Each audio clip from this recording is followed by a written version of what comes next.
The Meridian assembly plant in Elgin Falls had been dark for 9 days. 9 days of engineers flown in from Windsor and Toronto, of conference calls that ran past 2 in the morning, of a 31-year-old CEO named Naomi Graves watching her father's company bleed out shift by shift. The problem was the dual-clutch transfer system, a critical component that Meridian had spent 6 years developing and $300 million building its flagship model around. When it started failing, it didn't fail with any drama. It just started behaving in ways nobody could explain.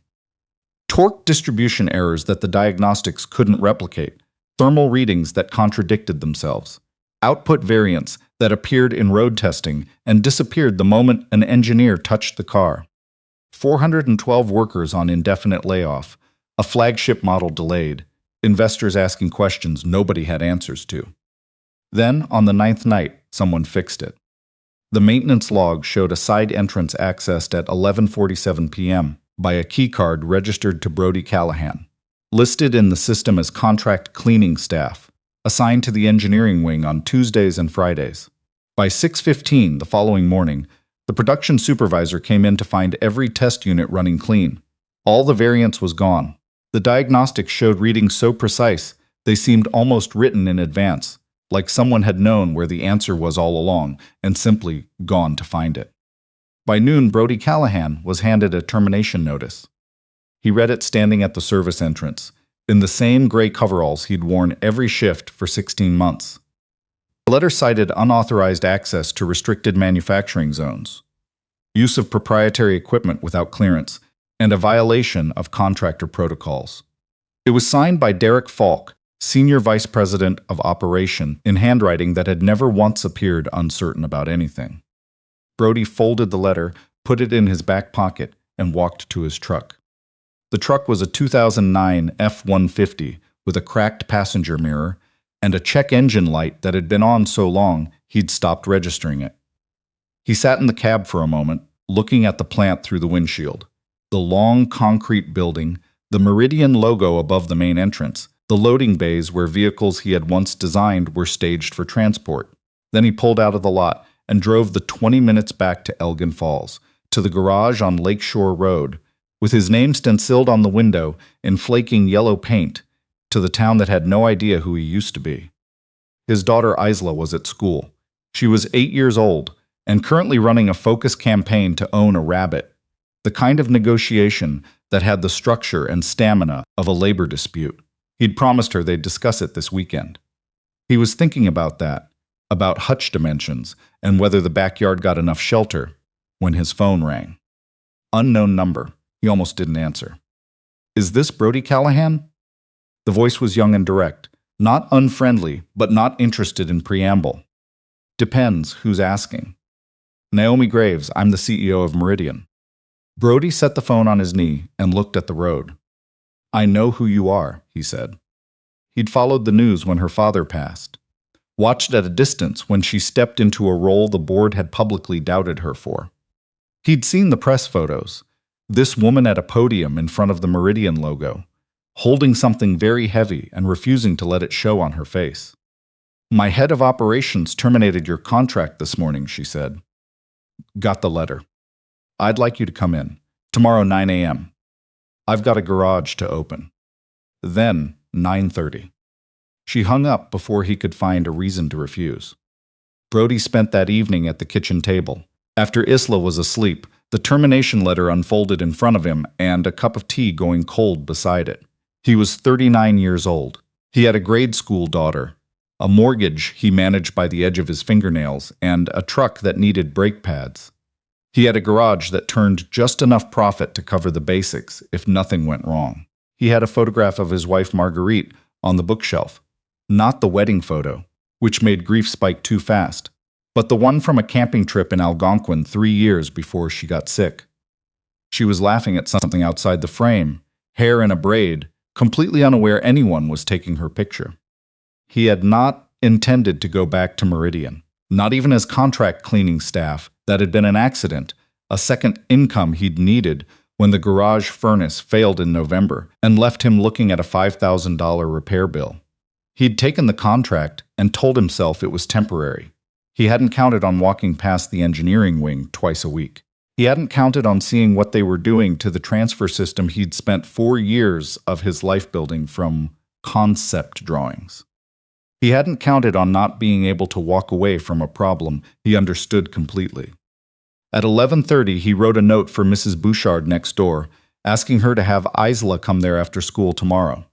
The elderly Quebecoise woman had an unspoken arrangement with Brody. She watched Isla when shifts ran long, and Brody fixed her car without charging her and shoveled her walk every winter without being asked. She left a key under the pot by her back door. He'd used it 4 times. He set the note on the counter and went to bed and didn't sleep much. The executive floor of Meridian's plant headquarters did not look like a place where vehicles were built. It looked like a place where decisions were made about people who built vehicles. Glass walls, clean carpet, the kind of quiet that meant effort had gone into maintaining it. The assistant who escorted Brody from the lobby looked at his jacket twice and decided not to say anything. Naomi Graves was standing at the window when he came in, which he suspected was deliberate. She turned when the door opened. She was younger than she appeared in photographs. Late 20s, perhaps just 30. Sharp-featured, with the composure of someone who'd had to practice it. She looked at Brody the way people looked at something they were trying to verify against their expectations. "Sit down, Mr. Callahan." He sat. The chair was expensive. He noticed this, the way he noticed things he no longer felt entitled to. "My team ran diagnostics 4 times this morning," she said, staying on her feet. "The transfer system is performing within tolerances it hasn't hit in 11 months. Every variance we couldn't explain is gone." She paused. "The access log shows your keycard entering the engineering wing at 11:47 p.m. and exiting at 3:52 a.m. I clean that wing." "Not at that hour. Your scheduled shift ends at 11. Brody said nothing. She pulled a chair to his side of the desk and sat beside him, not across from him, which surprised him. "I pulled your file. It's thin. The agency that placed you closed 2 years ago. Your listed address is a post office box. You've been here 16 months and nobody in engineering knows your name." She leaned forward slightly. "Someone fixed a problem that cost this company $40 million and 400 jobs. The only person in the building last night was you." Brody looked at the desk for a moment. "The mounting brackets," he said. "Not the sensor itself. The brackets holding it. Someone modified the thermal isolation specification 3 years ago to reduce materials cost, and it created a feedback loop at operating temperature. The sensor was reading its own heat signature as load variance. Your engineering team was chasing the symptom. The root problem was 9 centimeters from where they were looking the whole time." Naomi was very still. "How would a cleaning contractor know that?" "I designed the original transfer system 8 years ago, before the cost efficiency review, before procurement started substituting components." He said it without drama. "All the documentation is in your archive under project designation Meridian DT9. My name's on the technical specs. Or it was. I don't know what condition the records are in now." The silence lasted long enough that the building's ventilation became audible. "You designed it," she said. "The base architecture. Every significant decision in that system is mine." Naomi walked back to the window. When she turned around, her expression had changed. Not softer, but more careful, the way a face changes when a situation grows larger than anticipated. "Why are you working as contract cleaning staff?" Brody thought about how to answer that honestly. He thought about Marguerite. The 18 months between diagnosis and the morning the house went quiet for good. About Isla at 6 years old standing in the kitchen doorway, asking when Mum was coming back from the hospital. And the particular quality of that moment, the way it rearranged everything. He thought about handing in his resignation and the expressions on people's faces. Confusion, a trace of condescension, the unspoken assumption that grief had broken something in him. Maybe it had. Maybe what it broke needed breaking. "My wife died," he said. "I had a daughter to raise. The garage was something I could do in this town, at hours I could control, and still be home when she needed me home." Naomi didn't look away.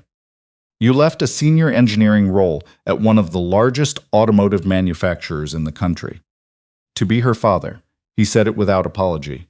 "That's all. That's the whole reason." The door opened without a knock.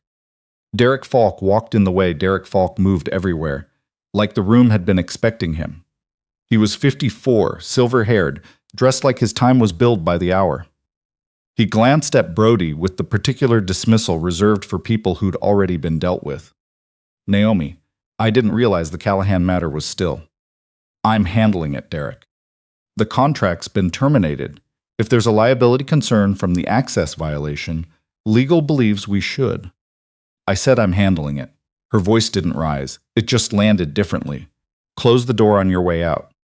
Falk's expression did something complicated. He looked at Brody once more, the look of a man deciding whether a problem had been properly contained, and left. Naomi exhaled once quietly. Derek has been with this company for 12 years. He was my father's VP. I know, Brody said. He also signed off on the thermal isolation modification. In 2021, I found the authorization record this morning. He approved the component substitution as part of a cost reduction initiative, saved the procurement budget about $90,000, and created a $40 million failure. Yes, she sat back down. Brody, I can't reverse the termination today without giving Derek grounds to argue improper process. But I need you to understand that I intend to deal with the actual problem, not just the calibration. Brody picked up his jacket. I've got a garage to open. I know. I'm not asking you to stay. She held his gaze. I found the DT9 files this morning. Someone removed you from the project attribution list in 2019 and replaced your credentials with a departmental designation. That was done deliberately.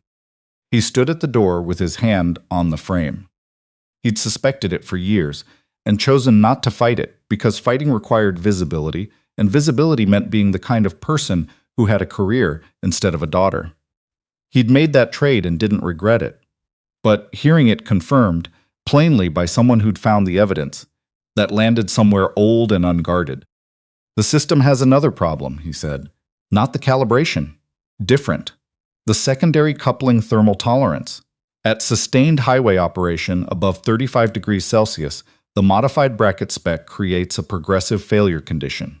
It won't appear in standard testing, but in a real summer driving scenario, long haul, you're looking at potential full system seizure. Naomi went still. At speed, she said quietly. With a family in the car. He looked back at her. I wrote a failure analysis memo about it in 2018. I don't know if it's still in the archive, but you should find it before your summer production run ships 40,000 units. He left. The call that night came from Gordon Chu, who'd been a test engineer at Meridian when Brody was there and now ran a small consultancy out of Hamilton. Brody hadn't spoken to him in 4 years. She called me, Gordon said without greeting, asked about the DT9 team, asked who the actual lead was. A pause. I told her the truth. Gordon. Falk's been building his reputation on architecture you designed for 7 years. I watched it happen and said nothing because I thought you'd chosen to walk away and that was your right. But this isn't a career conversation anymore. You said there's a failure condition in the secondary coupling? High probability under specific conditions. Then you know what this is. Brody was at the kitchen table. Isla's drawings from school were spread across the far end. A horse, a family portrait in which Brody appeared very tall and Isla appeared to be wearing a cape. He looked at them for a moment. I know, he said. There was a diner in Elgin Falls called Fournier's that had been there since 1987 and smelled permanently of coffee and maple syrup. Brody had eaten breakfast there most mornings for 3 years. He knew which stools wobbled. He knew the owner's name. He was not the kind of person who had meetings in places like this, and now apparently he was. Naomi came in without her work clothes. Jeans, a plain jacket, hair down. She looked younger outside the building, and more tired and more real. She ordered coffee and wrapped both hands around the mug. Tell me about the secondary coupling failure. He did. He pulled a paper placemat toward him and drew the thermal distribution diagram from memory. The same one he'd put in the 2018 memo, which, from her expression, she had already found in the archive and read twice. At sustained highway temperatures above 35 Celsius, he said, the modified bracket starts conducting heat instead of insulating against it. The coupling gets a thermal load it was never rated to handle. The degradation is cumulative, not catastrophic immediately, but after roughly 200 kilometers of that condition, you have a potential seizure event. Naomi stared at the placemat. We have 40,000 units in the current model year. Production runs through August. I know. If we issue a recall, you should, not because of the politics, because someone is going to drive that car from Ottawa to Kingston on a hot July afternoon with their kids in the back seat. The diner did its ordinary work around them. A man in a Leafs cap at the counter, two women sharing something on a phone, the coffee machine hissing. Derek is going to say I'm manufacturing a crisis, Naomi said, that I'm taking the word of a disgruntled former contractor. Am I disgruntled? She looked at him. Are you? Brody thought about it honestly. I'm tired, he said, and I miss doing work that mattered to me. But I don't have a grudge. I made choices. They cost me some things and gave me others. That's how it went. He had your name removed from those records. I know. That doesn't make you angry? It would have. 4 years ago it would have. He held the coffee mug. Now it mostly seems like a thing that happened, a small thing compared to others. Naomi looked at him for a moment, like she was trying to translate something. I'm authorizing the recall, she said, and I'm restoring your attribution in the DT9 documentation, formally on the record with a public acknowledgement. You don't have to do that. Yes, I do, because if I don't, I'm choosing to let it stand, and I'm not willing to do that. What followed was neither clean nor quick. Falk pushed back hard. He went to the board and framed the recall authorization as panic, argued that Naomi was making a $40 million decision on the word of a man who'd left the industry to run a small-town garage. He was persuasive. He had 12 years of carefully managed relationships and a talent for making other people's sound judgment look like instability. But he hadn't counted on the 2018 memo.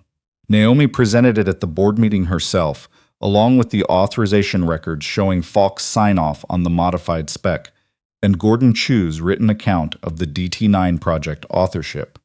She stood in front of the board and laid it out with the same directness she'd used, sitting across from Brody at Fournier's, and she didn't flinch once. Brody wasn't there. He was at the garage, replacing the head gasket on a 2014 Silverado belonging to a retired schoolteacher named Paulette, who needed her car back by Thursday. He heard about the board meeting from Gordon, who texted in the late afternoon, "Recall authorized." She held the line. "Derek's out pending review. Thought you should know." Brody read the message, set his phone face down on the workbench, and kept working. Isla came by after school the way she did when Mrs. Bouchard had other plans. She did her homework at the small desk in the corner.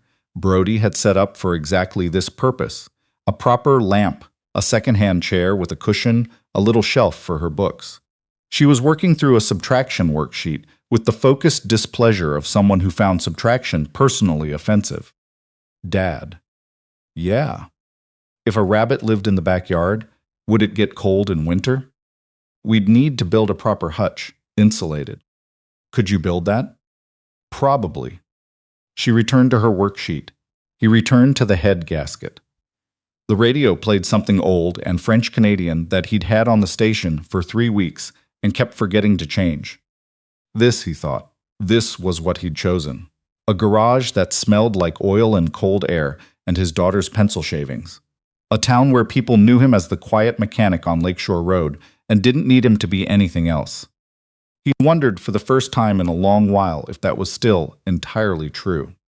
The public acknowledgement came 2 weeks later in a press release from Meridian, restoring his name to the DT9 technical record and confirming that the transfer system architecture had been designed by Brody Callahan, formerly senior design engineer, prior to his departure from the company. It was careful corporate language. It said enough. A journalist from the Hamilton Spectator called the garage and asked for a comment. "I'm glad they found the problem before someone got hurt," Brody said. "That's all I've got." Mrs. Bouchard brought a copy of the article over and left it on his doorstep without comment, which was her way of saying she thought he'd done something right. Naomi called that evening. "How are you doing?" she asked. "Fine, you." "I've had better months." She sounded it, hollowed out in the way of someone who'd fought hard and won and hadn't yet figured out how to stop bracing. I wanted to say thank you, properly. You don't need to. Brody. She said it like she was setting something down. You fixed a 9-day crisis in 4 hours at midnight without being asked and without expecting anything from it. And then you told me about a second problem you had no obligation to tell anyone. You could have said nothing. You could have let 40,000 cars ship. He was sitting on the back step the way he did in evenings when Isla was asleep, and the May air was cool, and he wanted to be outside without going anywhere. The yard was dark and quiet. Somewhere down the street a dog was committed to barking at something. I couldn't not say it, he said. Once I knew what the failure condition was, I couldn't not say it. I know, she said. That's the part I wanted to thank you for.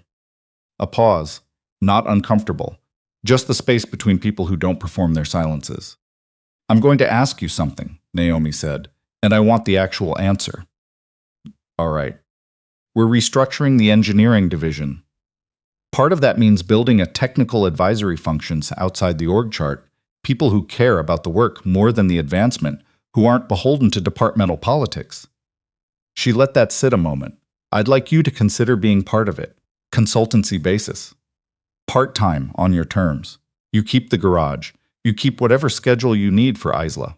But you'd be someone I could call when something doesn't make sense. Brody was quiet for a moment. He thought about standing at that engine in the dead of night, working from memory, feeling the specific quality of attention that came over him when a mechanical problem was fully in his hands. The way time went somewhere else. The way everything simplified down to what was true and what wasn't. He hadn't gone looking for that feeling, but he'd missed it. He could admit that now. Let me think about it, he said. That's all I'm asking. And I want it in writing. If a deadline conflicts with my daughter's school play, the play takes precedence, non-negotiable. A pause. He could hear her almost smiling through it. Of course, she said. Good night, Brody. He stayed on the back step after she hung up, listening to the neighborhood settle. The dog had stopped. The air smelled like cut grass and the slow beginning of summer. He thought about Marguerite. About the last summer she was well enough to be outside, sitting in this same yard, with a library book, complaining cheerfully about the mosquitoes. She'd had very strong opinions about mosquitoes. She'd had strong opinions about most things, and he missed her opinions with a precision that still found him sometimes, still pressed against the space where she should have been. She would have laughed at all of this. The cleaning contract, the midnight fix, the board meeting, the press release. She would have found the whole arc deeply absurd and told him so, probably while stealing sips of his tea. She also would have told him to say yes. He said yes the following Monday. Sent Naomi an email at 6:47 a.m. before opening the garage, because it was the kind of decision that went worse the longer you examined it. She replied within 10 minutes, which told him she'd been awake for a while. Isla found out that Saturday when he tried to explain the arrangement in terms an 8-year-old would engage with. So you're going to fix cars here, she said, pointing at the garage floor. Yes. And also fix cars there. She pointed vaguely east, toward everything beyond Elgin Falls. More like, tell people when something's wrong before it breaks. Advise them. She considered this, like a car doctor. Sort of. Do car doctors make more money than regular car fixers? A little more, yes. Could some of that money go toward a rabbit hutch? Brody looked at his daughter for a long moment.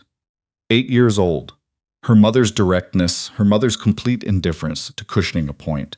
She was watching him with the patient expression of someone who had already decided how this conversation would end. Yes, he said, some of it could. She went back to her drawing without further ceremony.